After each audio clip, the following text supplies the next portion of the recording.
ಪೆರಡಾಲ ಶ್ರೀ ಉದನೇಶ್ವರ ದೇವರ ವಾರ್ಷಿಕ ಧನು ಸಂಕ್ರಮಣ ಹಾಗೂ ಜಾತ್ರಾ ಮಹೋತ್ಸವವು ಶನಿವಾರದಂದು ವಿಜೃಂಭಣೆಯಿಂದ ಜರುಗಿತು.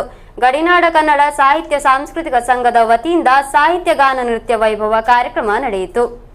ಕಾಸರಗೋಡು ಜಿಲ್ಲೆಯ ಬದಿಯಡ್ಕದ ಪೆರಡಾಲ ಶ್ರೀ ಉದನೇಶ್ವರ ದೇವರ ವಾರ್ಷಿಕ ಧನು ಸಂಕ್ರಮಣ ಹಾಗೂ ಜಾತ್ರಾ ಮಹೋತ್ಸವವು ಶನಿವಾರದಂದು ಹಲವಾರು ಧಾರ್ಮಿಕ ವಿಧಿವಿಧಾನಗಳಿಂದ ಬಹಳ ವಿಜೃಂಭಣೆಯಿಂದ ಜರುಗಿತು. ಸಾವಿರಾರು ಜನರು ಶ್ರೀದೇವರ ಸೇವೆ ಮಾಡಿ ದರ್ಶನ ಪಡೆದು ಅನ್ನಪ್ರಸಾದ ಸ್ವೀಕರಿಸಿ ಕೃತಾರ್ಥರಾದರು. ಮಹೋತ್ಸವದ ಪ್ರಯುಕ್ತ ಭಜನೆ, ತಾಳಮದ್ದಳೆ, ಯಕ್ಷಗಾನ, ಗಾನಮೇಳ ಹೀಗೆ ಹಲವಾರು ಸಾಂಸ್ಕೃತಿಕ ಕಾರ್ಯಕ್ರಮಗಳು ನಡೆಯಿತು.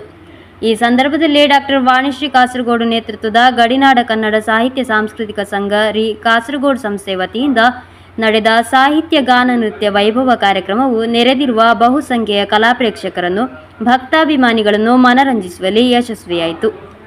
ಈ ಸಾಂಸ್ಕೃತಿಕ ಕಾರ್ಯಕ್ರಮದ ಸಮಗ್ರ ನಿರೂಪಣೆ ಮತ್ತು ಸಾಹಿತ್ಯ ಪ್ರಸ್ತುತಿಯನ್ನು ಡಾಕ್ಟರ್ ವಾಣಿಶ್ರೀ ಕಾಸರಗೋಡು ನೆರವೇರಿಸಿದರು. ಸಂಸ್ಥೆಯ ಅಪ್ರತಿಮ ಕಲಾವಿದರಾದ Gururaj Kasaragod, Madhulatha Manoj, Sanusha Sudhakaran, Ahana S Rao, Saanvi, Navyashree Kulal, Diya Sukesh Gatti, Akshatha M, Shreeraksha MS, Keerthiprabha BG ಮುಂತಾದವರು ತಮ್ಮ ತಮ್ಮ ಅಸಾಧಾರಣ ಪ್ರತಿಭೆಯನ್ನು ಪ್ರದರ್ಶಿಸಿ ಜನಮೆಚ್ಚುಗೆ ಗಳಿಸಿದರು.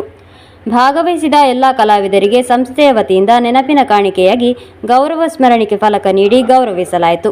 ದೇವಸ್ಥಾನದ ಆಡಳಿತ ವರ್ಗದವರಾದ ವೆಂಕಟರಮಣ ಭಟ್ ಹಾಗೂ ನಿರಂಜನ್ ರೈ ಅವರು ವೇದಿಕೆಯಲ್ಲಿ ಉಪಸ್ಥಿತರಿದ್ದು ಕಲಾವಿದರಿಗೆ ಸ್ಮರಣಿಕೆ ನೀಡಿದರು. News bureau, Kasaragod.